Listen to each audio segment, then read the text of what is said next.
case, they don't regard it to be farad or wajib, and anybody who doesn't do 4 months and 40 days is a kafir, na'uzubillah, or a fasiq or whatever. This is encouragement, and just like it doesn't say in the hadith that you have to go to Medina University for 4 years to become a scholar. Some people have got serious problem with Fazail-e-Amal. There are fabricated stories. How do you know they are fabricated? And in any case, they're only stories. So when the Prophet's got no problem with accepting stories, then why have you got a problem? No one is asking you to base your aqidah on them, to base your ahkams or afra'id and wajibat or rulings upon them. It's easy to point fingers at others, but when you point a finger at someone, there are 3 pointing back at you. So when we see faults in others, that means we ourselves have 3 times as many faults. So it's easy to point fingers at others, but to show and do something practically, these brothers, Allahu Akbar, from the east to the west and the north and the south, Allahu Akbar, all over the world, doing fundamental, basic, crucial, important work in bringing people back to Deen. Allahu Akbar. Everything in Tabligh, if a person was sincere, Allahu Akbar, you will see the evidence in Quran and the Sunnah of Rasulullah sallallahu alayhi wa sallam. When people go in Jamaat, they are encouraged to learn everything. Aqidah issues, fiqh issues, qiraat issues, all sorts of issues. But when they return from the khuruj and they go back to their own localities, learn from their own ulama. Because in khuruj there are people from all sorts of backgrounds. If you start discussing complicated issues, it causes problems.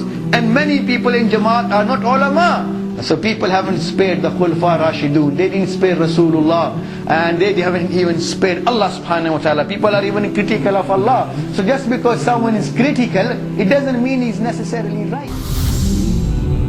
And after the Quran, probably Fazail-e-Amal is the most read book in the whole world. People read it in every masjid almost, mashallah. In most houses it's read, and millions of people have benefited from reading Fazail-e-Amal.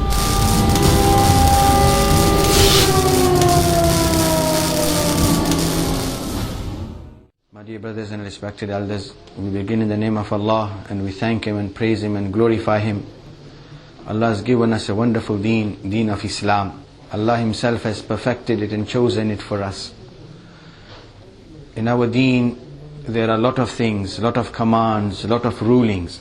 And there are certain things which are fundamental and basic.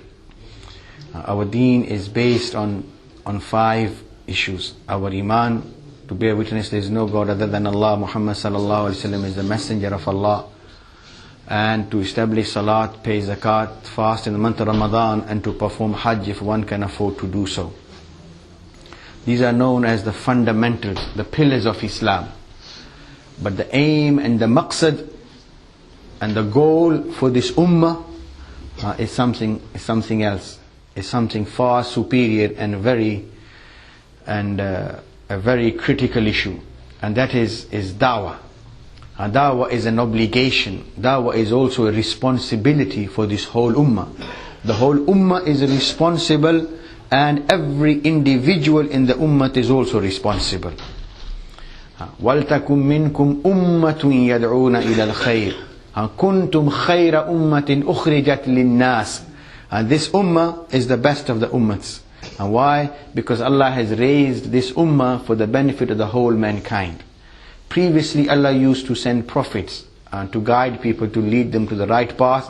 But because Muhammad sallallahu alaihi wasallam is the last of the prophets, no more prophet to come after Rasulullah, hence Allah has transferred that responsibility Allah used to bestow upon prophets to this ummah of Muhammad sallallahu alaihi wasallam, that this ummah will carry on the work of da'wah, and this ummah will preach to the people and take deen to the far corners of the world, to the east and the west and the north and the south. And although Prophet sallallahu alaihi wasallam has been sent and raised for all the people of the world, all the humans, وَمَا أَرْسَلْنَاكَ إِلَّا كَافَّةً لِلنَّاسِ, for all the people of the world, and not just humans but also jinns. And jinns also believed in Rasulullah sallallahu alaihi wasallam. And when we see that the Prophet himself did not go outside the Arabian Peninsula, the furthest the Prophet himself went was to Tabuk. He was raised in Mecca, spent most of his life there, and then before Allah blessed him with the Nubuwwat, he did travel to Sham. But then after Allah raised him as a prophet, he traveled once to Taif. Then after migration, he traveled around Medina, and the furthest he went was Tabuk. It was then the ummah of Muhammad sallallahu alaihi wasallam and his time, and in the time close to the time of the Prophet, the Sahaba initially they took the responsibility of this deen to far corners of the world. Then in the years to come and in the period to come, centuries later, Muslims have been traveling far and wide and spreading the message of Allah. So this ummah has been raised for the benefit of the mankind. And every individual in this ummah is responsible for the work of da'wah. Hence many ulama, they say that da'wah is fard ayn. Fard ayn means it's a responsibility and obligation on every individual. Like prayers are an obligation upon every individual. Fasting is ordained upon every individual. Zakat is ordained upon those who have enough wealth upon which zakat becomes obligatory. 87.5 grams of gold or 613 grams of silver. And Hajj is obligatory upon those who can afford to do so. Man istata'a ilayhi sabila. There are certain things which are fard kifaya. Fard kifaya means if some people perform that action in a manner which suffices, then the whole community will be freed from the obligation. Otherwise the whole community will be sinful. Like janaza salat. If a few people pray it, then that is sufficient. Everybody doesn't have to pray salatul janaza. Obviously the more who pray it is better, more rewarding for the person who is deceased and for the people at large. But if just a few pray it, then this will suffice. Just as in Ramadan, i'tikaf is sunnat muwakkidatul kifaya. If a few people make i'tikaf in Ramadan in the masjid, in the community, that suffices for the whole community. But if nobody performs it, then the whole community will be sinful.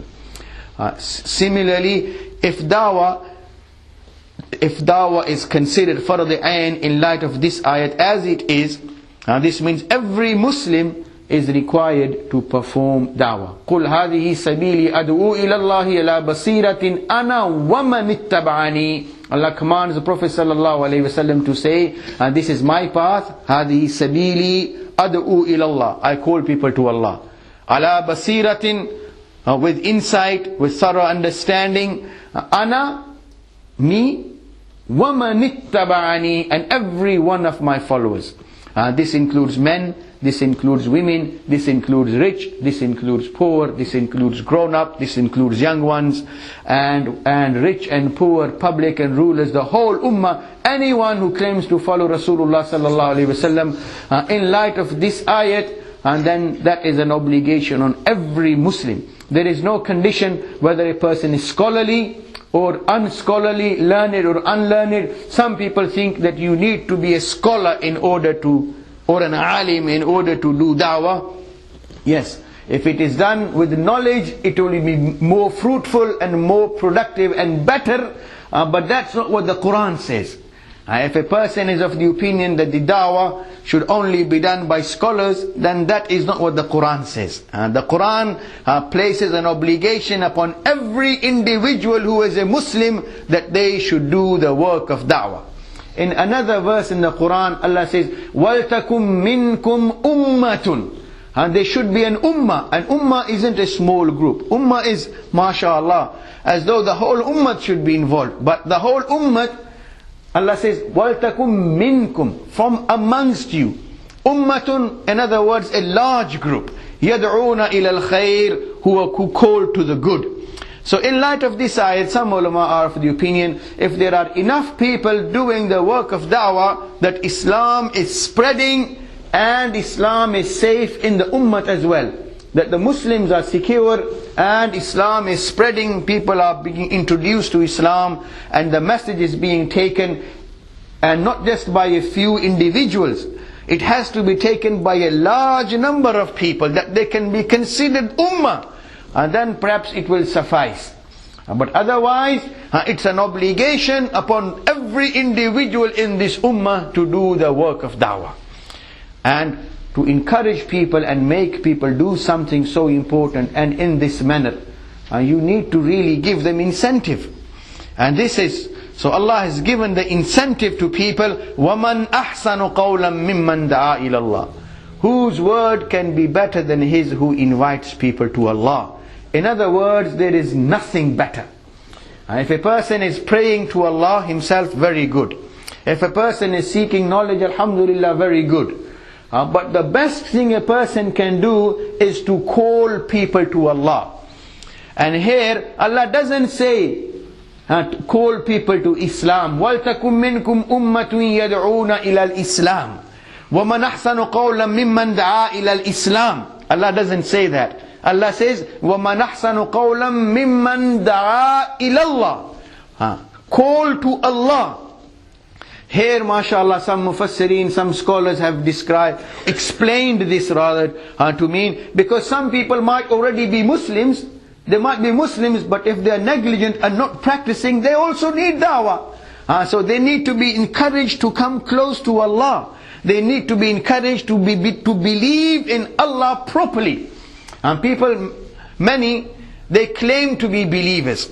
Allah mentioned this in the Quran. Ya ayyuhalladhina amanu, aminu billahi wa rasulihi.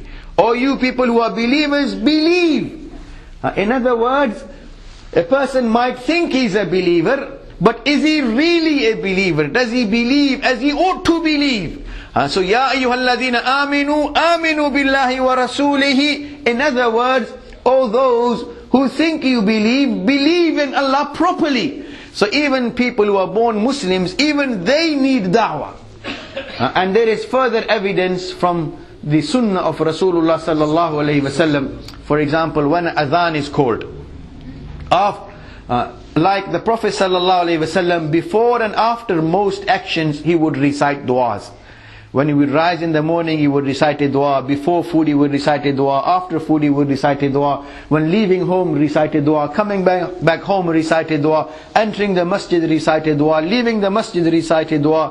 When the new moon is sighted, recite a dua, and so on. Similarly, after adhan, the Prophet ﷺ has taught us a wonderful dua. And the dua begins, Allahumma rabba hadhihi da'wa tittamma. Which means, oh Allah, this is the perfect call. When we see adhan, who is the adhan for? For non-Muslims? For Muslims. Because who is going to respond to the call of adhan? To come and pray? Muslims.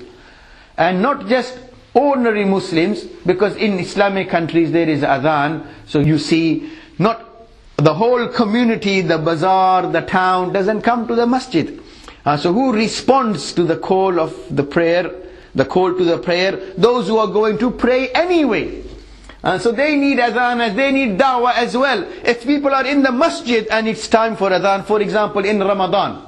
In Ramadan at iftar time, most people are in the masjid to open their fast. So are you going to stop giving adhan because everybody's in the masjid? No, if people are already in the masjid, they still need da'wah. What is adhan? Adhan is da'wah. Allahumma rabba hadhihi da'wati tamma. This is the perfect call. Call for what? Call to Allah. And this is why Muazzin, when he begins adhan, Allahu Akbar, Allahu Akbar, he begins by glorifying the greatness of Allah. So Muslims need adhan, whether they be living in Makkah. Is it the same adhan in Makkah? Whether they be in Algeria, Somalia, Pakistan, Morocco, England, America, Australia, wherever they are, same call, same adhan, same perfect da'wah everywhere. Makkah, Medina, Jerusalem, England, Pakistan, India, Somalia, Algeria, Morocco, America, Australia, everywhere, everybody needs adhan. And those who are practicing Muslims, they need adhan. Those who are in the masjid, they need adhan. Even Imam of the masjid, he needs to hear the adhan. So everybody needs adhan and everybody needs da'wah. Not just once a day, once a year. They need it every day and 5 times a day. Allahumma rabba hadhihi da'wati tamma. So Muslims need in fact more da'wah than non-Muslims even. So Muslims need dawah, Kafirs need dawah. Kafirs need dawah to encourage them to come to Islam. Muslims need dawah to encourage them to be better Muslims. And even good Muslims need dawah to encourage them to become even better. So everybody needs dawah. Allahu Akbar. And real dawah, and dawah is something that the Prophet ﷺ, he performed. And this is one of the Prophet ﷺ's distinctive identities. Allah says in the Quran, Surah Al-Ahzab, Ya ayyuhan nabi, inna arsalnaka shahidan wa mubashiran wa nadhira wa da'iyan ila Allahi bi'idhnihi wa sirajan munira. O Prophet, I have sent you as a witness, as a giver of glad tidings, Bashir, wa nadhir, as a warner, and wada'iyan ilallah, and as a caller to Allah, bi'idhnihi, with His will, with His permission, wasirajam munira, and you've been sent as an illuminated lamp. And when we look around, why do we light a lamp? For light. But a lamp is not the brightest of light-giving objects. When we look around, we see we probably a bulb can give more light than a lamp. And certainly during the day, sun gives out the most light. And there has been no one to shine more brightly than Rasulullah sallallahu alaihi wasallam in the whole history of humanity. So Allah doesn't compare the Prophet as a sun. Allah compares the Prophet sallallahu alaihi wasallam to a lamp. And the ulama have explained this and given the reasons. Although the sun is very bright, but you can't make another sun through the sun. Sun is there, it gives out light, a very powerful light, but you can't make another sun from the sun. Although lamp might not appear to give too much light, but the beauty of a lamp is you can light another lamp from a lamp, and then another one, then another one. You can light thousands and millions, and so much so there can be lamps in every house, and many lamps in every house. So the nur that the Prophet ﷺ brought, the lightness, the light, the nur which Rasulullah brought, it's to be transferred from one person to another, to another, to another, to another, which can't be done by a sun or the moon. That can only be done effectively like a lamp. So the Prophet ﷺ started giving da'wah, and on his call, people like Abu Bakr radiallahu ta'ala anhu accepted the Prophet's call. And Abu Bakr radiallahu ta'ala anhu, what an acceptance of call he showed. The Prophet said, whomsoever I have presented Islam, they've all hesitated and thought, except Abu Bakr. He responded instantaneously. As soon as I presented da'wah, he accepted it readily. And Abu Bakr radiallahu ta'ala anhu, his Islam and acceptance of Islam was also special in a way that he didn't keep his Islam to himself. He then replicated himself, and he presented Islam and took Islam to other people, his friends, people like Hazrat Usman, Sa'd bin Abi Waqqas, Abdurrahman ibn Auf radiallahu ta'ala anhu. Just as Rasulullah was the first da'i, but in the ummah the first da'i was Abu Bakr radiallahu ta'ala anhu. And the Prophet ﷺ was the first person to give a public sermon, but on Mount Safa. But from the ummah, the first person to give a public sermon again was Abu Bakr radiallahu anhu. And then, as well as not hesitating and spreading da'wah, Abu Bakr radiallahu ta'ala anhu, Allah blessed him so much so that he also, whatever wealth Allah blessed him with, he started spending it upon Islam and upon the need of the Muslims and upon the desire and wish of Rasulullah sallallahu alaihi wasallam. So Allah then blessed Abu Bakr in a manner nobody else was blessed. The ultimate rank in this ummah, is that of Sahaba. Allah mentions in the Quran, يَرْفَعِ اللَّهُ الَّذِينَ آمَنُوا مِنْكُمْ وَالَّذِينَ أُوتُوا الْعِلْمَ دَرَجَاتٍ. Allah elevates those amongst you with iman and knowledge to lofty ranks. So among the best people in this ummah are those with knowledge and those with strong iman. But there is one rank which is even higher, and that is the rank of Sahabi. no matter how knowledgeable a person is, and no matter how strong an iman of anybody is, and the status Allah will give to Sahaba, it can't be matched. That is simply not attainable. Just as Rasulullah sallallahu alaihi wasallam is Khatamun Nabiyyin, no more prophet to come after him. So if there is no more prophet to come after him, once the prophet left this world, similarly there will be no more Sahaba after Rasulullah as well. People can become muhaddisun, mujtahids, fuqaha, whatever, but no one can become sahabi anymore. The day Rasulullah left this world, whosoever was a sahabi, that was it. And just as the door of nubuwwat was closed, similarly the door to becoming a sahabi was also closed. Iman, people can carry on acquiring, and people will become Muslims and carry on, and the door to knowledge is also open. But the door of nubuwwat is closed, and because the door of nubuwwat is closed, the door to sahabiyat has also been closed. And Allah blessed Abu Bakr radiyallahu ta'ala anhu. Not only was he a sahabi, there were 4 generations of sahaba in his family. He is the only sahabi whose both parents were sahaba, became Muslims and were sahaba, himself sahabi, all his children were sahabi, and his grandchildren were sahabi as well. Abu Quhafa was Abu Bakr radiallahu anhu's father. He became a Muslim at the conquest of Makkah. His mother had become a Muslim already before Hijrah, and then his children, Abdullah, Abdul Rahman, Allahu Akbar, and then Asma radiallahu ta'ala anha, and then Aisha radiallahu ta'ala anha. Muhammad bin Abi Bakr was very young at the time when Abu Bakr radiallahu ta'ala anhu left this world anyway. And then from his grandchildren, one of his sons was Abdul Rahman, one of his sons, his name was Abu Atiq. Allama Jalaluddin Suyuti rahimahullah has written this in Tarikhul Khulafa. And then one of his grandsons from one of his daughters, Asma, Abdullah bin Zubair, he was also a Sahabi Rasul. So 4 generations of Sahaba in one family, and Abu Bakr is the only person with that honor. Hazrat Ali radiallahu anhu is special, but Abu Talib wasn't a Muslim. Hazrat Umar radiallahu anhu is, subhanallah, لَوْ كَانَ بَعْدِي نَبِيًّا لَكَانَ عُمَرْ ibn al-Khattab. If there was to be another prophet after me, it would have been Umar. Himself is sahabi, his children are sahabi, but his parents, no. So Abu Bakr is the only person who was blessed by Allah in this manner. So I was saying Rasulullah is the first da'i, and from the ummah, the first da'i is Abu Bakr radiallahu ta'ala anhu. And just as Abu Bakr radiallahu anhu started doing the work of da'wah, the very day he became a Muslim and embraced Islam, he didn't wait to study Aqidah.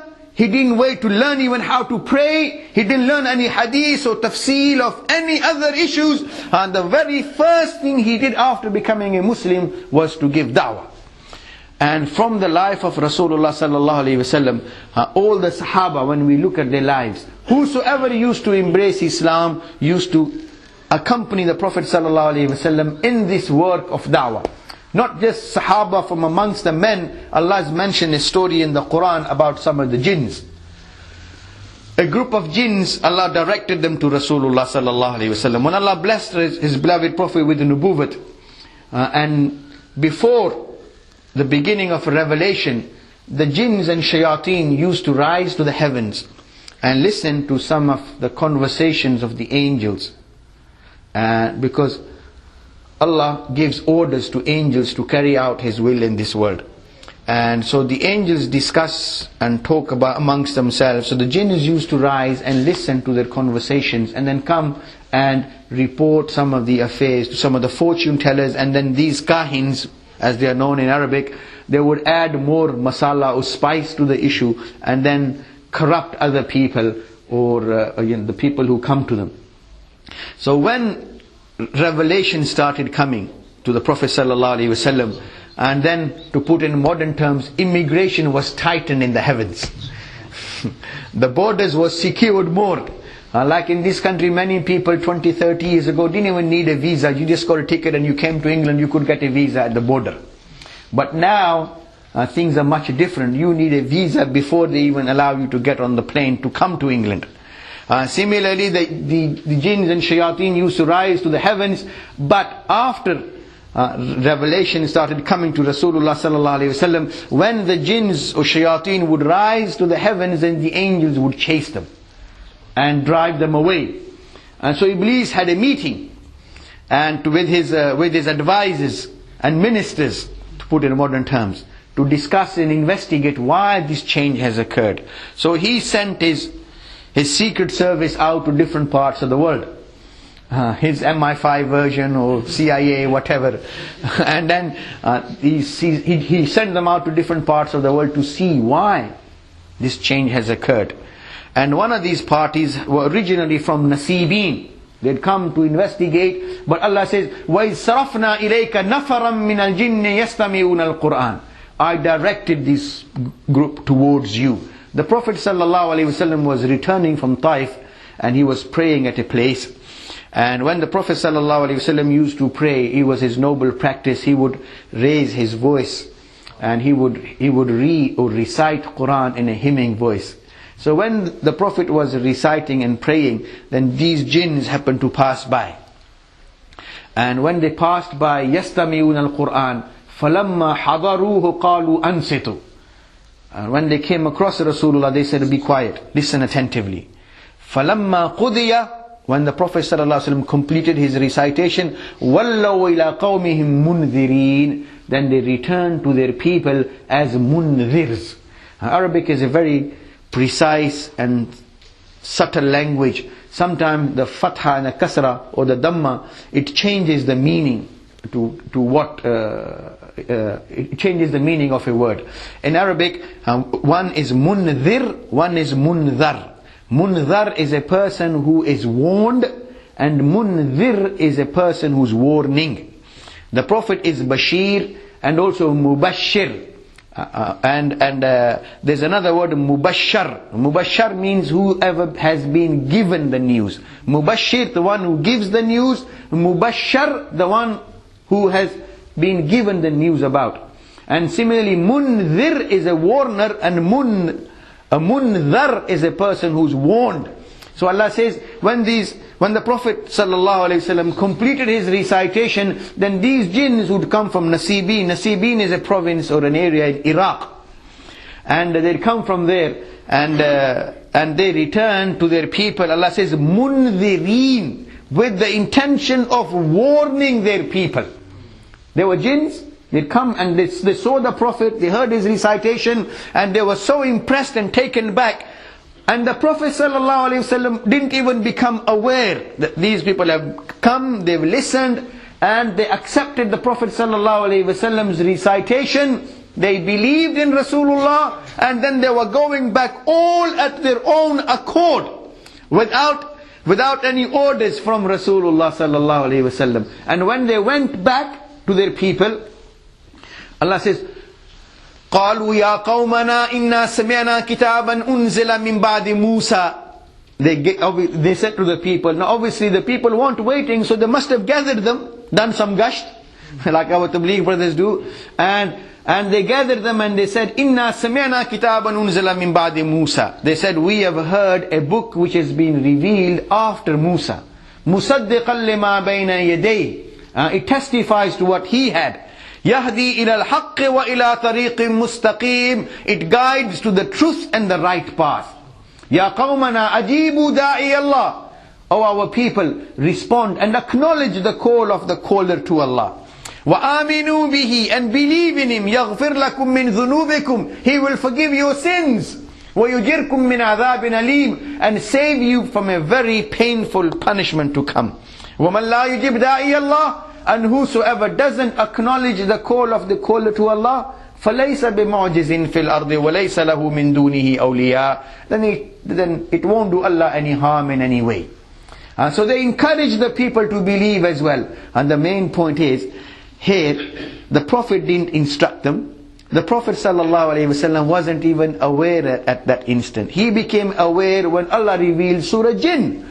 قل أوحي إلي أنه استمع نفر من الجن فقالوا إنا سمعنا قرآنا عجبا. Tell them it's been revealed to me that some of the jinns, they came and they heard the Quran and so on, and they accepted.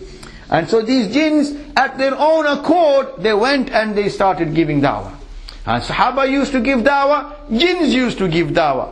And Ibn Hajar Asqalani rahmahullah has written a book, Al-Isaba fi Tamyiz Sahaba, and there he's narrated a very interesting story about a very special jinn. His name was Hama bin Him bin Lahim bin Laqis bin Iblis. He was a great grandson of Iblis himself. And he came to Rasulullah and he said, Ya Rasulullah, when Adam alayhi salam's two sons, Habil and Qabil, fought each other, I was a young man. Thumma aslamtu ma'a Nuh, then I embraced Islam at the hands of Nuh alayhi salam. Then I was with various different prophets, Ibrahim alayhi salam, Musa alayhi salam, and Isa alayhi salam, and he told me if I remain alive and you appear, I should convey you his salam. So Ya Rasulullah, I convey you I convey you Isa alayhi salam's salam. As Aisha radiallahu ta'ala anha, she says, the Prophet left this world without informing us of the death of Hama. In other words, Hama lived from Adam alayhi salam's time till after Rasulullah sallallahu alayhi wasallam. It's a possibility he might even still be alive. And as Aisha radiallahu anha says, the Prophet said, Hama fil Jannah. Hama will be in Jannah. Some ulama are of the opinions jinns will not go to Jannah. Other ulama, in light of Surah Ar-Rahman, because in Surah Ar-Rahman Allah is addressing humans and jinns together, and there is extensive mention of Jannah. And Allah says in the Quran, "Lam yatmithunna insun qablahum wala jan." No man or jinn has ever touched them. So when humans will go, so from here they assume that jinns will also go to Jannah, but those who haven't been seen or observed by any jinns. So in light of this surah, some ulama are of the opinions that jinns will go to Jannah. Others are of the opinions jinns will not go to Jannah. And on the day of Qiyamah, after they've settled their account and reckoning, they will be ordered to turn into dust. But anyway, if they get to Jannah, good for them, but may Allah take us all there. If we get to Jannah, whether they get to Jannah or not, it's not take any Jannah away from us. So there's plenty space in Allah's Jannah for everybody, for all the humans and for all the jinns. But the case is, the Prophet ﷺ said, Hama fil Jannah, Hama will be in Jannah. And in any case, Mufassirin are of the opinion, even the dog who was with Ashab Kahf, even that dog will be given a human form and be allowed to enter into Jannah. So if a dog can enter Jannah, if Hama is also granted Jannah by Allah as an exception, then it's no problem. And some people say, well, all these narrations are da'if. Well, even if they are da'if, it's not a matter of our iman. It's a story, and in Bukhari there is a narration, the Prophet said, Hadithu an Bani Israel wala haraj. And there's no problem even narrating from Bani Israel. This is a hadith in Bukhari. So it's a problem for some people whether a hadith is sahih or da'if, but it wasn't a problem for Rasulullah. Because obviously if the Bani Israel are going to narrate something, it's not going to be sahih. It will always remain doubtful. And so if the Prophet acknowledged it and permitted it, so many Muslims who say we only need sahih hadith, this is da'if, well, this is not what the Prophet ﷺ has taught and approved, and this isn't a rule which was established by Rasulullah ﷺ. So in any case, it's just a story, and it's no problem for us. It's an encouraging story, mashallah, and inspirational story. If Allah can guide the great grandson of Iblis, then He shows there's plenty hope for us, inshallah.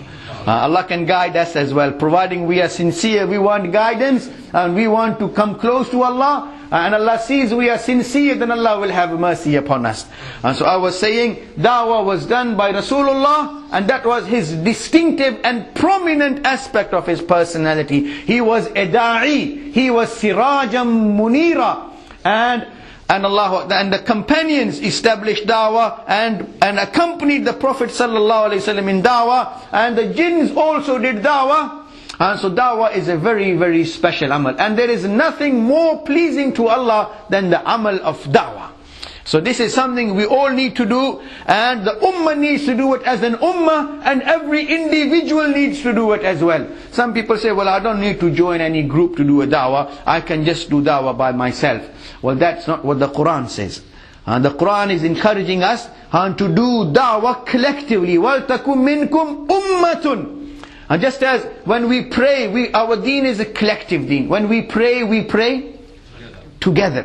وَارْكَعُوا مَعَ الرَّاكِعِينَ. Pray with those who pray. When the month of Ramadan comes, everybody everybody fasts. When it's time for Hajj, everybody performs Hajj together. Yes, you can go on your own to Arafah, but everybody has to be in Arafah together. And Hajj is performed behind an Amir as well.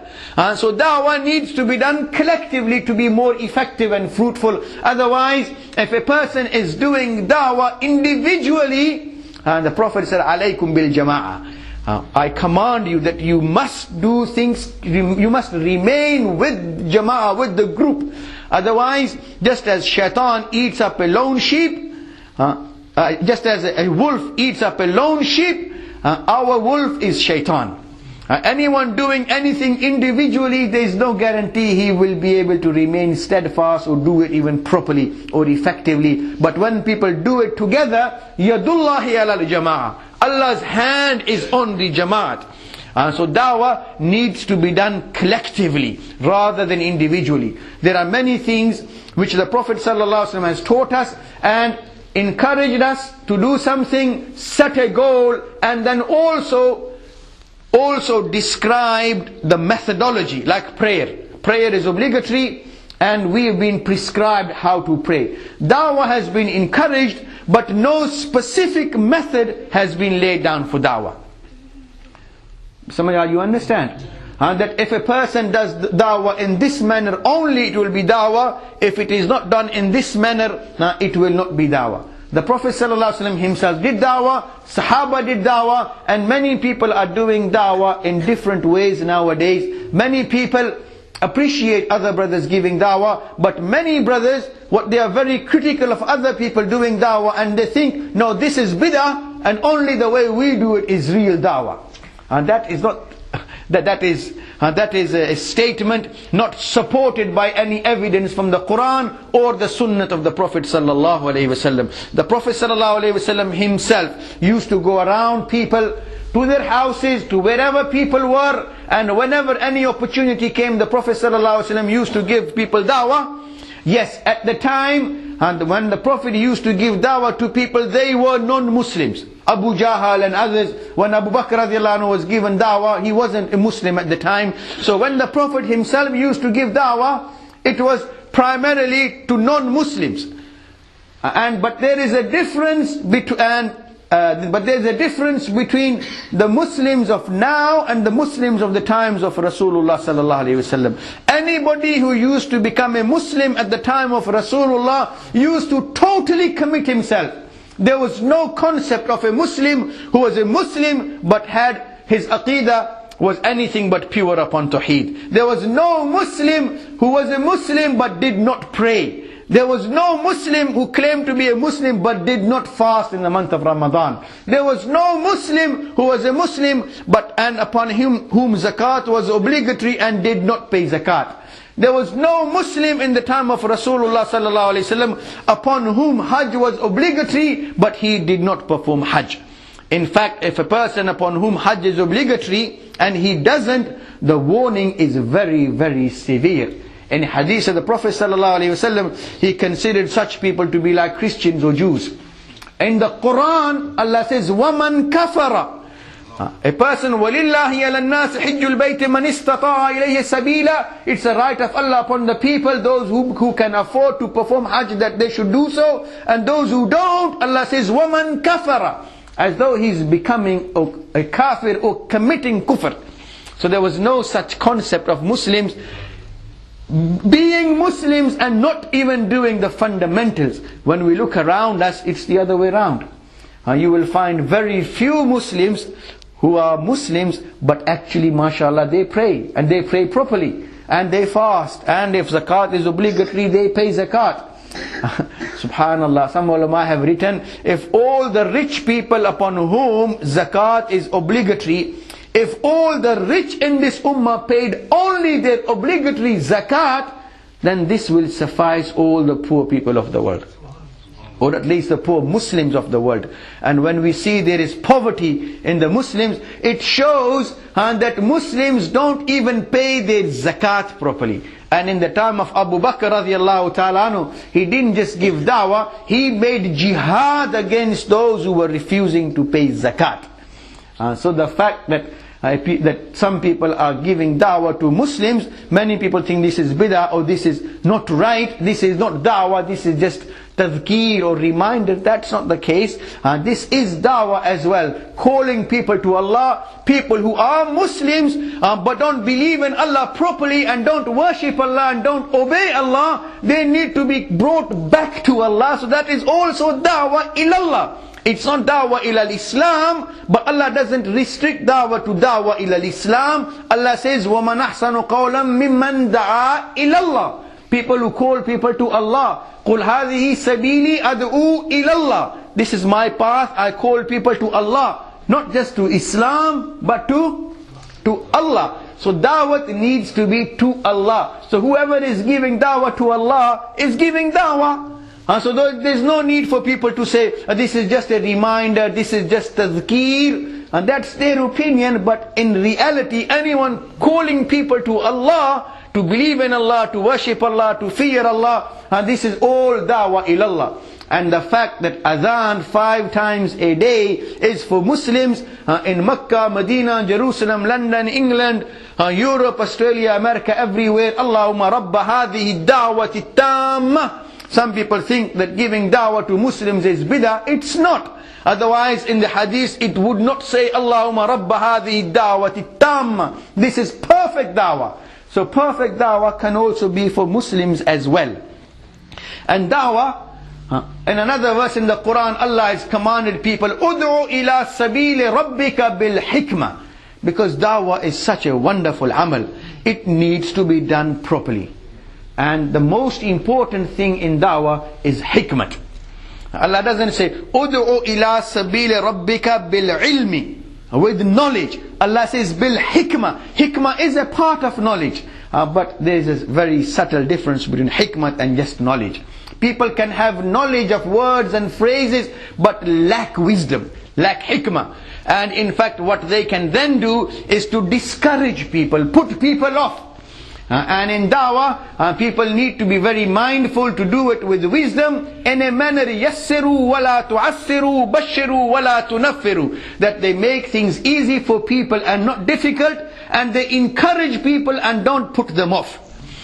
In dawah, it's very important to take it easy with people, to be very lenient with people, and to give dawah politely and softly. Allah has mentioned this in the Quran as well. When Allah sent Musa alayhi salam, and at his request, Allah gave him permission to take Harun alayhi salam with him as well. And Allah blessed Harun alayhi salam with nubuwwat. And when they were going to Fir'aun, Allah commanded them, فَقُولَا لَهُ قَوْلًا لَيِّنًا. When you speak to Fir'aun, speak very softly. So dawah, the tone and the nature of dawah should always be soft. Because softness brings people closer, and harshness it will repel people, it will push them away. So with dawah you need to be soft, you need to bring people close.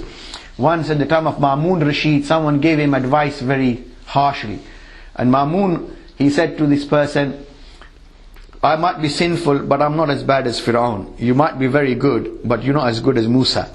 Allah sent someone better than you to someone worse than me and commanded him to speak politely. So speak to me politely, please. فَقُولَا لَهُ قَوْلًا لَيِّنًا. Implying Allah sent Musa and Harun alayhi salam, and no matter how great a scholar, a muhaddis, a faqih, whatever, he can't be as good as Musa alayhi salam. And Musa alayhi salam wasn't just a nabi, he was one of the mighty messengers of Allah. And Fir'aun wasn't just a kafir, he was one of the worst kafirs ever. He claimed divinity for himself. Ana rabbukumul a'la. I am your ultimate Lord. I am your ultimate God. So Allah sent Musa alayhi salam, one of the mighty messengers of Allah, to one of the mightiest kafirs, and yet told him, commanded him, speak politely. فَقُولَا لَهُ قَوْلًا لَيِّنًا. So the people who are engaged in the work of da'wah, they need to understand that da'wah is really effective and really da'wah if it's done with wisdom and politely and softly. Then it will be fruitful. And subhanallah, Rasulullah sallallahu alayhi wasallam, his life, Allahu Akbar, his nature, personality was so soft Allah has mentioned this as a special favor even to Rasulullah. Allah says, فَبِمَا رَحْمَةٍ مِّنَ اللَّهِ لِنْتَ لَهُمْ. Oh my beloved Prophet, do you not see what a special mercy of mine it was upon you that I made you so soft? That the fact that you are soft is a rahmat of Allah. وَلَوْ كُنْتَ فَزًّا غَلِيظَ الْقَلْبِ لَنْفَضُّوا مِنْ حَوْلِكَ. If you had been severe and harsh, people would have never flocked around you. People flock around you because they know you are soft. And any Sahabi, anybody who would come even from villages, they had so much confidence, they could talk to Rasulullah sallallahu alaihi wasallam without any hesitation. Although people who were around Rasulullah sallallahu alaihi wasallam, Allah then eventually taught them very subtle, delicate etiquettes of Rasulullah sallallahu alaihi wasallam. Oh you people, when the Prophet is present, لا تقدموا بين يدي الله ورسوله. Don't raise your voice. لا ترفعوا أصواتكم فوق صوت النبي. When my Prophet is present, don't raise your voice. Don't give yourself a preference on top of my Prophet, and don't come to his house either. لا تدخلوا بيوت النبي إلا أن يؤذن لكم.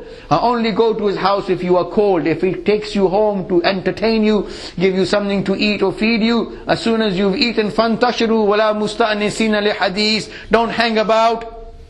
If you want to see my Prophet, and don't call him out of his home, just وَلَوْ أَنَّهُمْ صَبَرُوا حَتَّى تَخْرُجَ إِلَيْهِمْ لَكَانَ خَيْرًا لَهُمْ إِنَّ الَّذِينَ يُنَادُونَكَ مِنْ وَرَاءِ الْحُجُرَاتِ أَكْثَرُهُمْ لَا يَعْقِلُونَ. It's not fitting for any Muslim or a believer or a man in his senses to call Rasulullah out of his home. Wait for him to come out yourself. And Allah had given Rasulullah such a awesome personality. There's a narration mentioned in Mishkat, when Sahaba was sitting with the Prophet, they couldn't even look into his eyes.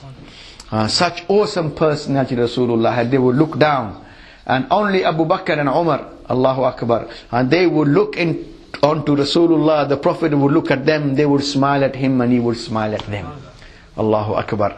And then Allah forbid Sahaba, Ya ayyuhalladhina amanu, la tas'alu an ashya'a in tubda lakum tasukum. Don't just ask my Prophet any question. If he gives you an answer, you might not like it, and it might make things more difficult to you. And just wait for him to teach you. Whatever Allah sees fit, Allah will reveal and He will teach you. So Sahaba used to say, we used to wait for some Arabi, some villager, some Baddu to come and ask Rasulullah, because they would have no fear and they would just come and say anything to Rasulullah. And the Prophet ﷺ was very mindful of them as well.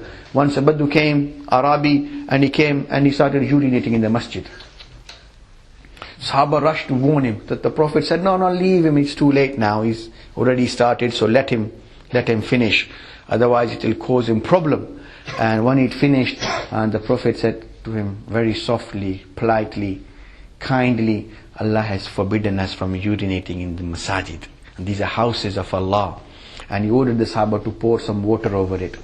But subhanallah, once a Sahabi came to Rasulullah, I said, Ya Rasulullah, give me permission to commit zina. You can imagine how Sahaba felt. He's asking permission to commit zina. And the Prophet kept everybody calm, and the Prophet then addressed him. When you commit zina, the woman that you have this affair with, she will be somebody's mother. Do you want anyone committing zina with your mother? No, Ya Rasulullah. Well, she'll be somebody's mother. Do you want someone to commit zina to your sister, with your sister? No, the woman you have zina with, she'll also be somebody's sister. People don't want anybody to make zina with their sisters. Do you want someone to make zina with your daughter? No, Ya Rasulullah. Well, she'll also be somebody's daughter. They don't want it either. And then the Prophet ﷺ put his noble hand on his chest and prayed for him, and then Allah removed all that evil desire from his heart. And Sahabi used to say, well, the Prophet he didn't tell me off, he wasn't harsh with me, and he addressed me so politely and softly. So teachers and callers, this is the nature of da'wah, to be soft and polite. Allahu Akbar. And to give da'wah, Allahu Akbar,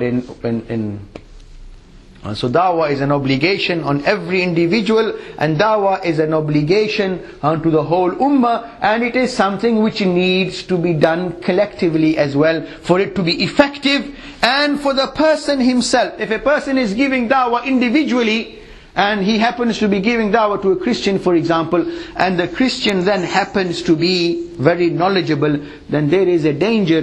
Then that person might be able to come back to him and in a manner shake his iman and create doubts in his mind. But if a person is doing it collectively, there will be people around to support him and save him should he be in that danger. And so people who are often doing dawah on their own, and then what happens, then shaitan many times gets the better of them, and then they can easily be taken off. So dawah needs to be done collectively, and it needs to be done softly, and it needs to be done with wisdom. And dawah, Allahu Akbar, Allah has promised so much reward on dawah. Dawah is invitation. There is a subtle difference between dawah and talim, education and invitation. Many people consider talim, education, to also be dawah. That is also very virtuous and also very good. But dawah is subtly different to talim and to education. Education is given to those, or talim is given to those who want to learn. If a person wants to pray but doesn't know how to pray, he goes to someone, brother, can you teach me how to pray properly? Now, the person who teaches this person to pray properly, as long as this person will carry on praying, Allah will give him the reward, and the person who taught him how to pray, Allah will give him the reward as well. But there's a difference. This person wanted to know how to pray, so he went to someone and got someone to teach him, or he bought a book and started learning. But there's another person, he doesn't want to pray, so you can teach him how to pray, but it doesn't mean he'll pray because he doesn't want to pray. So dawah is encouraging that person who doesn't want to pray or doesn't realize its importance, in making him understand so that he will start to pray. This is dawah. By encouragement, by targheeb, by inspiration, to encourage that person to start to pray. And not just to start to pray. A person, mashallah, Allahu Akbar, may Allah guide us all and save us all. If a person isn't following the right path, it may be a Muslim or even a non-Muslim. A non-Muslim doesn't know about Islam, doesn't know about Allah, doesn't know about Rasulullah. So somebody gave him dawah and encouraged him to come to Islam and believe in Allah and then obey Allah and then carry on living his life the way Allah wants him to live. This is also dawah. But there's another person, he's already a Muslim, but he's a negligent Muslim. He doesn't come to the masjid, he doesn't pray, he's not careful about what he eats, who he associates with and so on, how he makes his livelihood. Now this person is supposedly a Muslim, but is living a life of negligence. Another person who's practicing goes to him and makes him aware, encourages him to fear Allah, to believe in Allah, start to worship Allah, start to obey Allah subhanahu wa ta'ala, and then this person gives him encouragement and makes him realize and fear Allah, that if he was to die in this state, how will he stand and rise in the presence of Allah on the day of Qiyamah, and how will he justify what he's been doing. And then this person, he then repents, realizes and repents and changes his life. This person encouraged him to repent and change his ways and to start obeying Allah and worshipping Him. Might have taken him 10 minutes, 20 minutes, half an hour, or many visits at a time. Now when this person repents or comes into Islam, then whatever that person will ever do, in terms of the knowledge he acquires, the prayers he prays, the fasting he fasts, the charity he gives, the hajj that he does, or any other good that person will ever do in his life, all Allah will reward him for doing good. But the person who became the source of his guidance by giving him dawah, Allah will give him all that collective reward of all the good things that person will ever do. And then suppose this person who then repented and became good, then carries on spreading the good word to other people, members of his family, his friends and others. Then all the good which results because of him, Allah will give him the reward. But suppose he encouraged 5, 6 other people as well, then all the collective reward will go into the account of the person who gave the initial da'wah or that encouragement. The difference between talim, for example, you might you might teach someone to pray, might take you many hours to help that person perfect his pronunciation and to do wudu properly and so on. But Allah will give you the reward of all that effort. But the caller, the one giving dawah, it might take him half an hour or a number of visits or a number of meetings with a person to encourage him to change his life altogether. And then whatever that person does, all that collective reward will go into the account of the person who became the source.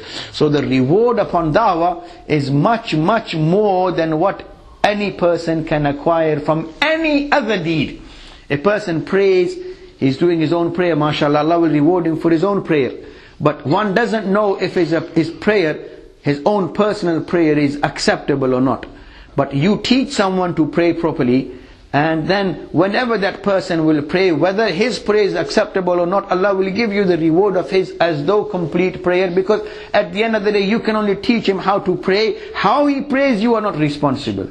But you will only be rewarded for his prayer. But a person who gives dawah, he will be rewarded for everything that person does. So the reward for da'i is endless. Is endless. And Allahu Akbar. So, dawah is something which is an obligation. And dawah, just as fasting and salat and zakat and hajj has been ordained by Allah.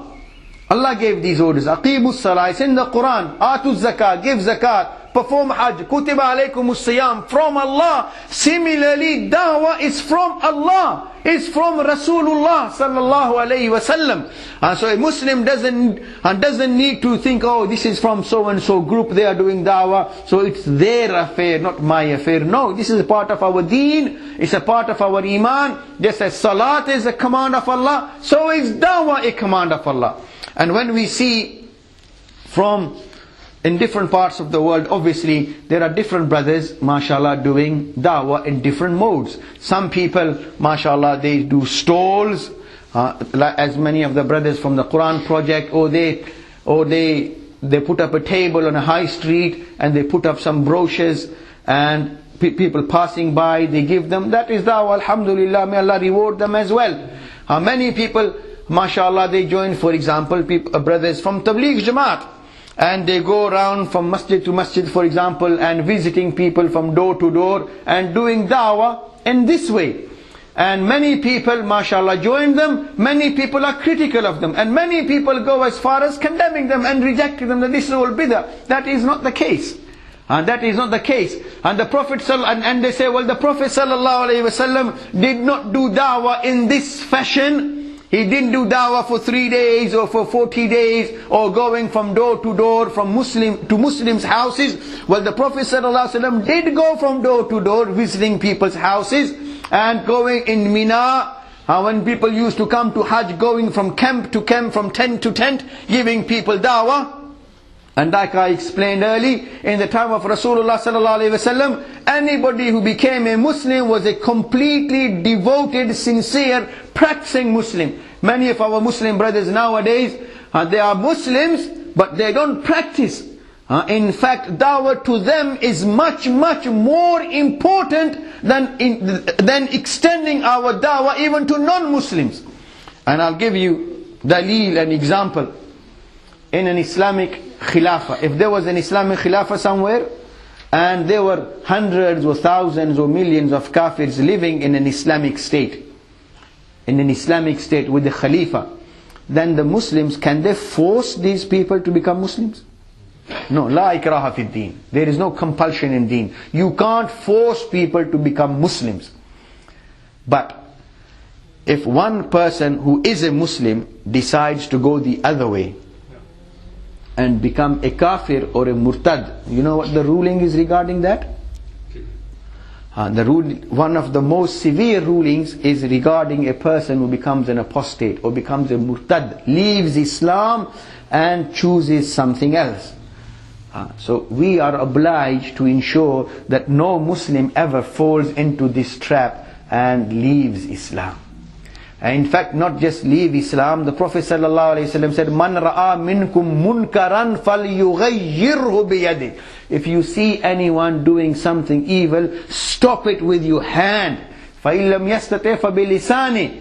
If you can't change it, not just stop it, change it. Some people are very critical, and what they do, they object and they criticize and they argue, and it makes the situation even worse. The Prophet didn't say stop. The Prophet said, فَلْيُغَيِّرُ. Yughayyiru means change it. The person is doing something bad, help him to change and become better so he stops doing that bad. Now again, here, if a person is critical and becomes harsh, then that person will then defend his action.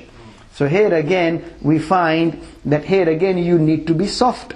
You need to have wisdom in order to encourage that person to leave the bad that he's doing and then accept good. فَلْيُغَيِّرُ بِيَدِهِ فَإِن لَمْ يَسْتَطِعْ فَبِلِسَانِهِ وَإِن لَمْ يَسْتَطِعْ فَبِقَلْبِهِ. And then the Prophet ﷺ gave a third option.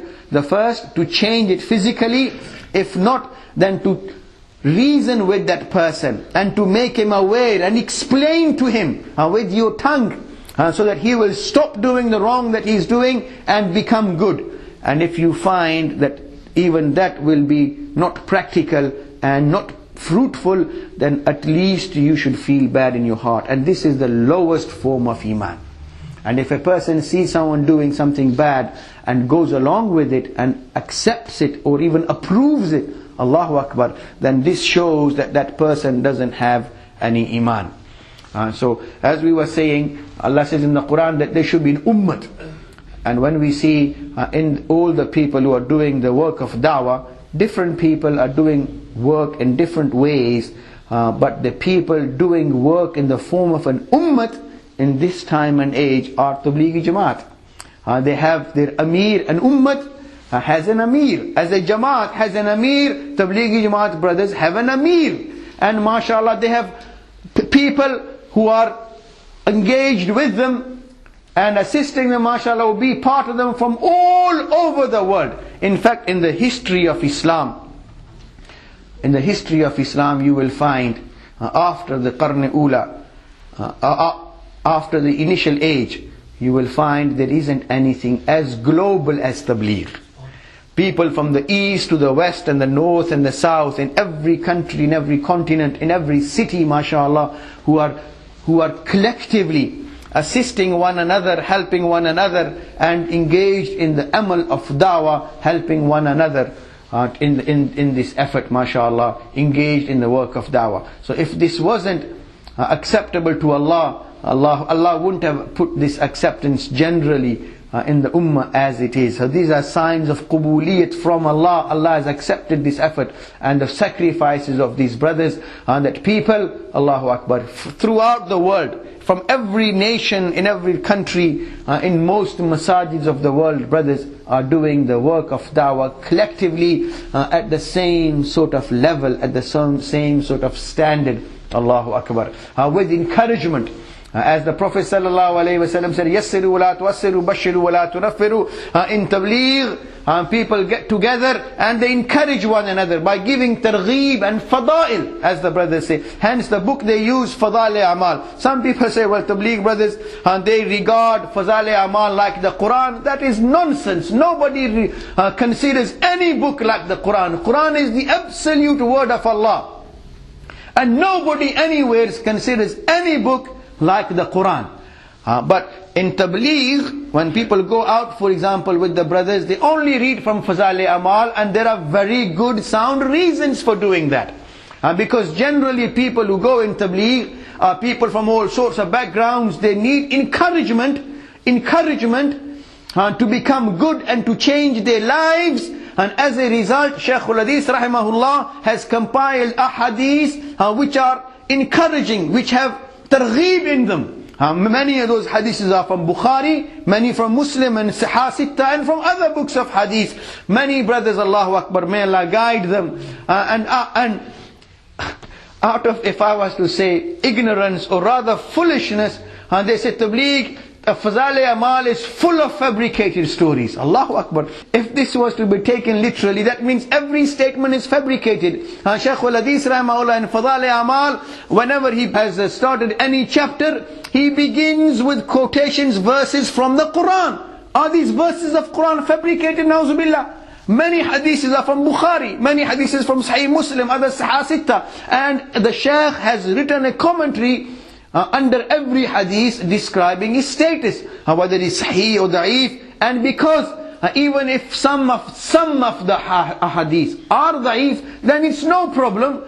Even the grand Muhaddisun, Imam Tirmizi, Imam Nisai, Abu Dawud, Ibn Majah, Imam Abdul Razak and others, they've all brought hadiths Sahih and Da'if in their compilations. Imam Bukhari in a Sahih Bukhari has taken a particular measure or stance to bring only Sahih hadiths, but he's written other books as well in which he's compiled non-Sahih hadiths as well. Some Sahih, some even fabricated hadiths.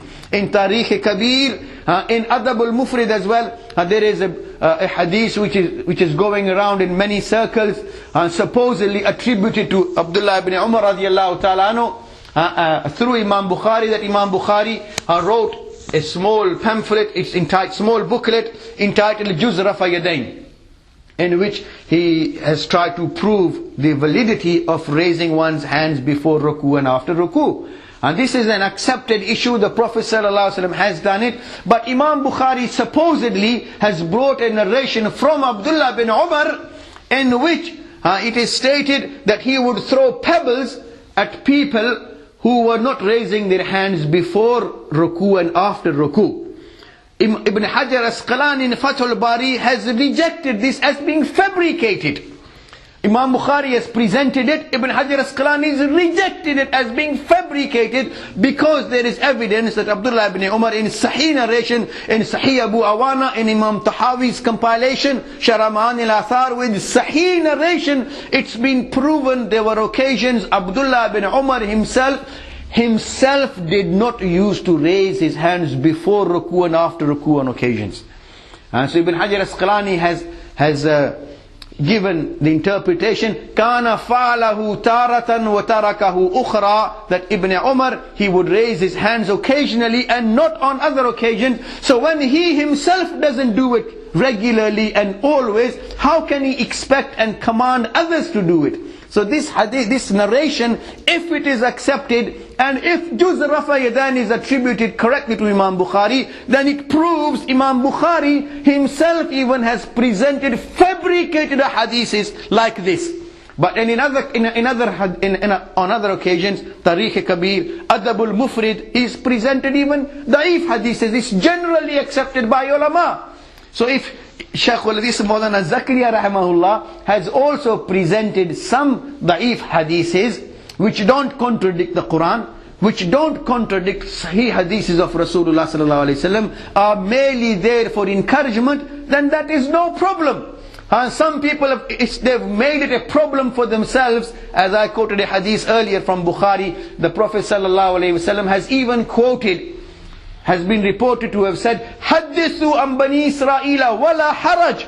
Even narrate from the Bani Israel, no problem. And what did the Bani Israel used to narrate? Stories. Some people have got serious problem with Fazal-e-Amal. There are fabricated stories. How do you know they are fabricated? And in any case, they're only stories. So when the Prophet's got no problem with accepting stories, then why have you got a problem if Shaykh al-Hadith rahimahullah has written and quoted and compiled some stories? No one is asking you to base your aqidah on them, to base your ahkams or afra'id and wajibat or rulings upon them. They are only stories for encouragement, no problem. And the purpose of stories is encouragement. Allah says in the Quran to Rasulullah sallallahu alaihi wasallam that وَكُلًّا نَقُصُّ عَلَيْكَ مِنْ أَنْبَاءِ الرُّسُلِ مَا نُثَبِّتُ بِهِ فُؤَادَكَ, that we only narrate these stories to you of previous prophets to affirm you. So stories of other people, especially prophets, they affirm a person, they make him stronger. And these similarly stories are there to serve that purpose, to give people encouragement. The Prophet didn't say they are fabricated. Allah didn't say in the Quran they are fabricated. Whether it's a fabricated issue or a da'if issue is a question of opinion of different people. So in Fadal-e-Amal, which is a wonderful book, alhamdulillah, and Allah has given this book acceptance. And after the Quran, probably Fadal-e-Amal is the most read book in the whole world. People read it in every masjid almost, mashallah. In most houses it's read. And millions of people have benefited from reading Fadal-e-Amal. And people continue to do so. So when people go in Khuruj in Jamaat, for example, they read from Fadal-e-Amal only.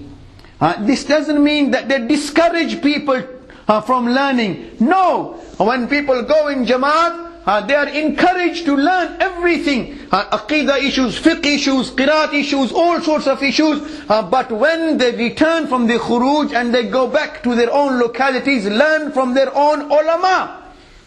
Because in khuruj there are people from all sorts of backgrounds. If you start discussing complicated issues, it causes problems. And many people in Jamaat are not ulama. And so it causes disputes. So in order to avoid these disputes and arguments, the elders of Tabligh have laid a rule. When you're in Khuruj, only read from Fadal-e-Amal or Riyadus Salihin, because these will encourage people. And in these books there are hadiths, verses from the Quran which are encouraging and inspirational. And in any case, the time people spend in Khuruj, that is a period to learn and improve, like a spiritual training. To give up one's bad habits and acquire good habits and good practices. When a person is out in Khuruj, it's like a treatment period, training period. You can compare it like someone who becomes ill and then is admitted to hospital. When he's gone to the hospital, he's going through a planned sequence of treatment. And the doctor might say, well, in this time please refrain from eating sugar, red meat and this and that. And the person doesn't say, who are you to tell me? You don't even believe in Allah. Allah has made it halal, so how can you tell me not to eat it when Allah has made it halal? You will tell him, brother, it's halal, but in your present state, it's harmful for you. You've got diabetes, if you eat too much sugar, it's going to harm you. Allah has made lamb halal, but in your present state of illness, red meat's not good for you. So you have to refrain from eating until you recover. So similarly, there's loads of issues very important, but when people are in khuruj, it can do them more harm to discuss and learn those issues at that particular time. So the elders have said, don't talk about these issues while you are in khuruj. When you complete your 3 days, 10 days, 40 days, whatever, then you go back to your masjids, go to your ulama who are properly learned, learn these issues from him, so that he will explain it to you properly. And other brothers have got problems. Brothers, 3 days, 10 days, subhanallah, where did 40 days, and this is all bid'ah, where did they get this from? Allahu Akbar, brothers. Allah has mentioned a fundamental issue in the Quran. Man ja'a bil hasanati falahu ashru amthaliha. Whosoever does a good deed, Allah will multiply its reward by 10. So if a person spends 3 days regularly in the path of Allah, every month, then it's as though he spent the whole month, 30 days in the path of Allah. And 40 days, Allah says in the Quran, Allah could have made Musa alayhi salam do 2 months or 1 month, but Allah has made it وَوَعَدْنَا مُوسَى 40 لَيْلَةً. Allah made Musa alayhi salam complete 40 days on Tur before Allah gave him Torah.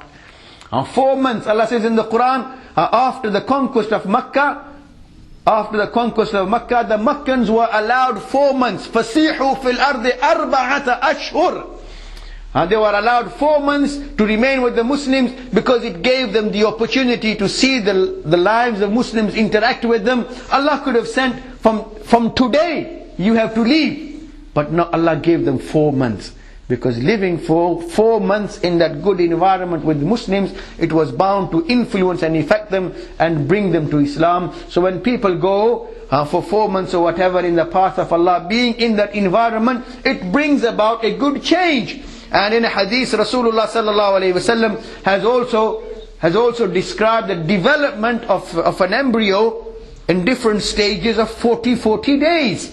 It remains nutfa for 40 days, then it becomes alaqa, then mudgha, and then after 4 months, the soul, the ruh is brought into that development, and the child begins to move and become alive. So when a person spends 40 days, and there are many other hadiths as well. When one hadith, the Prophet ﷺ has said, "Man akhlasa lillahi arba'ina yawman," whosoever spares 40 days for the sake of Allah, then Allah will fill his heart with wisdom. So doing 40 days and 4 months, this has evidence from the Quran and from the hadith of the Prophet ﷺ.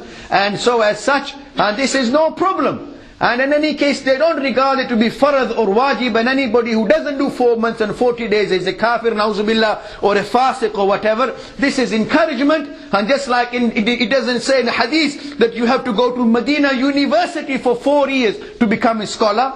And people used to come to Medina and become scholars in few weeks. In few weeks people would become scholars and gain a thorough knowledge, understanding of deen.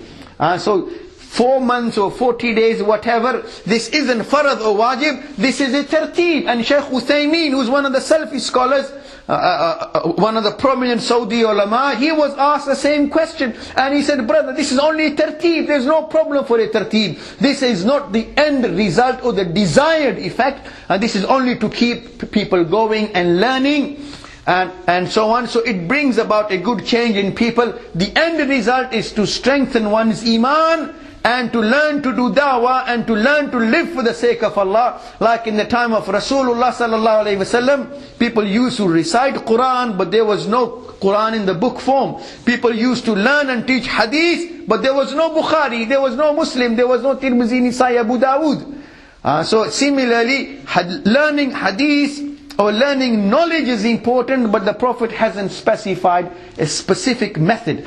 So giving da'wah is a responsibility of every Muslim to do da'wah collectively, to learn the wisdom of da'wah, to be able to do it softly and nicely and in an effective way, which is really only possible when done collectively, in the form of jama'ah. When we see, but Tablighi Jamaat in this time and age at least is the only Jamaat who is doing da'wah in this manner. And just because they are doing work for amongst Muslims primarily, and people are mistaken that they don't give da'wah to kafirs. They don't go out to give da'wah to kafirs, but if somebody comes to them, they don't throw him away either.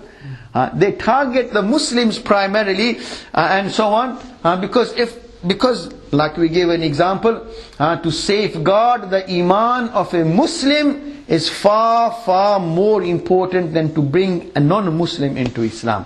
That is also important, don't get me wrong. But the fact that a person's already Muslim, he needs to be given such encouragement and support to ensure that he remains as Muslims. Some brothers, they also criticize Tabligh by saying that Tablighi brothers, they apply ayats of jihad upon Tabligh.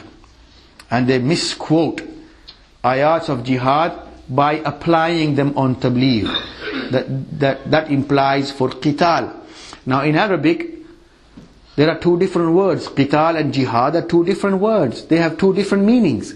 And jihad in Arabic means a struggle. It may involve fighting, but qital is clearly fighting. And Allah gave the Muslims permission to fight. أُذِنَ لِلَّذِينَ يُقَاتَلُونَ بِأَنَّهُمْ ظُلِمُوا. Allah has given permission to Muslims to fight because they've been wronged. So permission was given to fight, and where need be to kill the people who kill you or fight you. But there is another terminology, jihad, which is used throughout the Quran to describe simply a struggle. And the struggle to spread Islam is the greatest form of jihad, with evidence and dalil from the Quran, not a da'if hadith from Fazal Amal, from the Quran. There is a surah in the 18th juz, it's entitled Surah Al-Furqan. It goes on to the 19th juz as well. And this surah, if you open the Quran on the 18th juz, is Surah Al-Furqan Makkiyatun. See, Surah Al-Furqan Makki. It was revealed in Makkah Al-Mukarramah. Now in Makkah Al-Mukarramah there was no qital. Qital was only ordained when the Prophet ﷺ migrated from Makkah to Medina, and Muslims were allowed just before the Battle of Badr.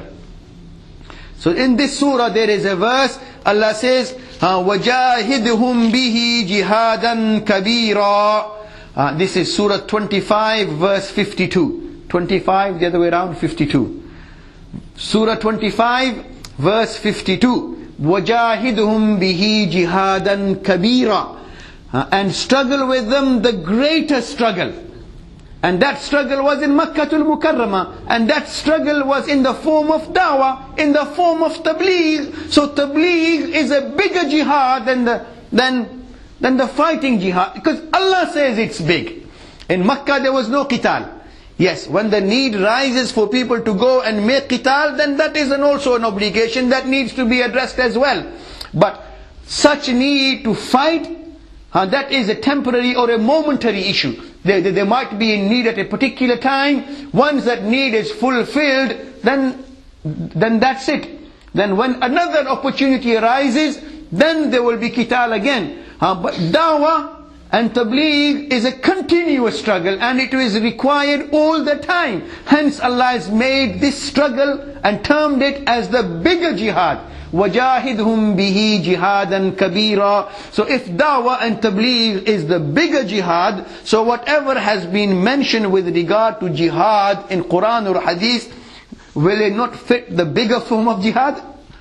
Of course it will fit the bigger form of jihad. But people who want to criticize, they will criticize everything left, right and center. Once a man, he drew a picture and he put it up on the main road with the heading, "If you see anything wrong, please list underneath." So by the end of the first day, there was a long list. That's wrong, that's wrong, that's wrong, and that's wrong as well. Then the next day he changed the notice. "If you see anything wrong, please correct it."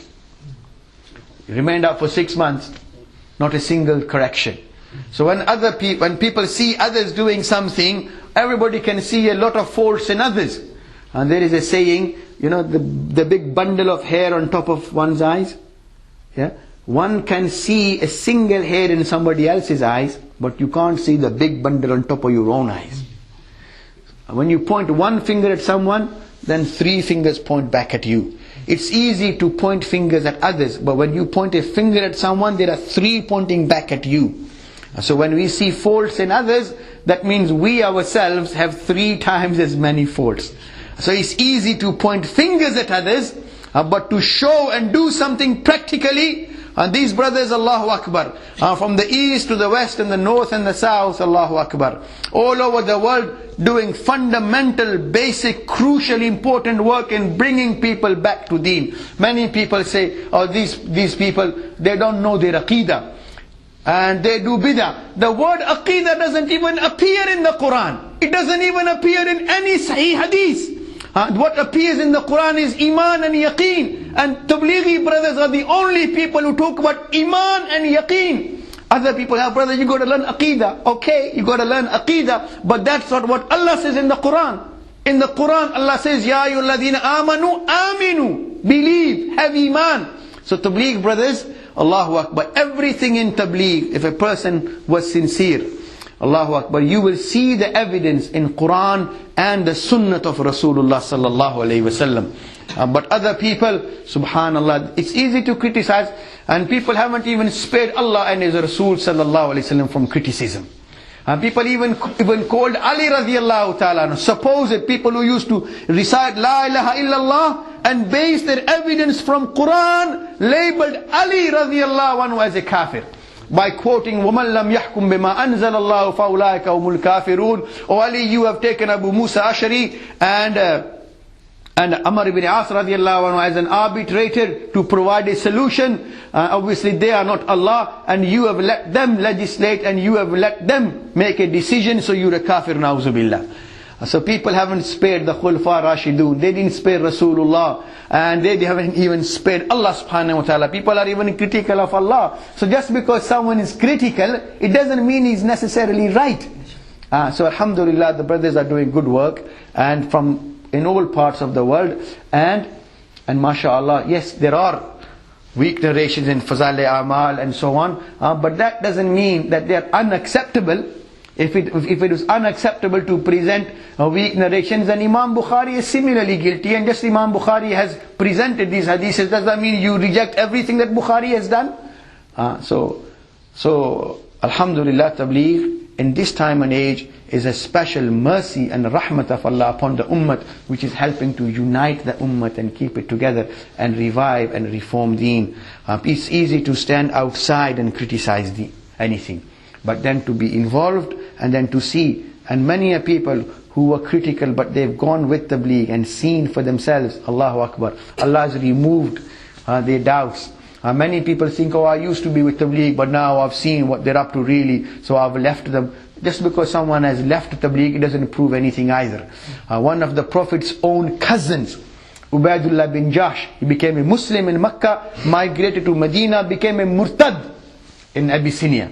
Ubaidullah bin Jahsh, he was married to Habiba radiallahu ta'ala anha. And when he became a murtad and died in that state, then the Prophet sallallahu alaihi wasallam sent a message.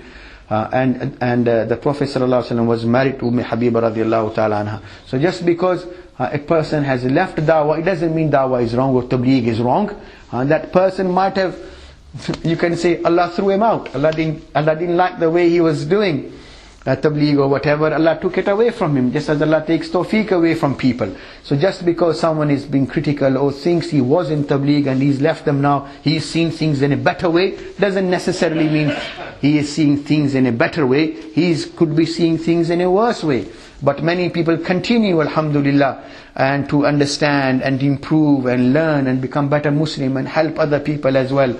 And Allahu Akbar. And in this way, it's bringing the ummah together. Most people are just criticizing and throwing people out, and Tabligh brothers are bringing people in, alhamdulillah. May Allah give us tawfiq to do whatever is right and stay on the right path, and may Allah keep us on Islam as long as we live, and when our time comes to leave this world, may Allah take us away on Iman.